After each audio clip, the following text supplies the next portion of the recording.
Quand les géographes ont commencé à établir les cartes de l'Amérique après les voyages de Christophe Colomb, ils se sont rendus compte que l'Amérique du Sud s'emboîtait drôlement bien avec l'Afrique, comme deux pièces d'un puzzle.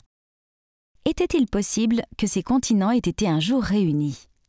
Eh bien oui, les scientifiques savent maintenant que les continents ont bougé et continuent de bouger. On parle de la dérive des continents. Voilà 250 millions d'années, tous les continents ne formaient qu'un seul bloc, la Pangée. Puis, il y a 135 millions d'années environ, ce supercontinent s'est fracturé en deux parties, la Laurasie au nord et le Gondwana au sud, avec au milieu un grand océan, la Thétis. 70 millions d'années plus tard, les Amériques se séparent de l'Afrique au sud et de l'Europe au nord. L'océan Atlantique s'ouvre et peu à peu, la Terre prend le visage qu'elle a aujourd'hui avec ses 7 continents. Mais ce n'est pas fini. Par exemple, l'Amérique et l'Europe continuent de s'éloigner l'une de l'autre de 4 cm par an. Dans 50 millions d'années, la Méditerranée aura disparu.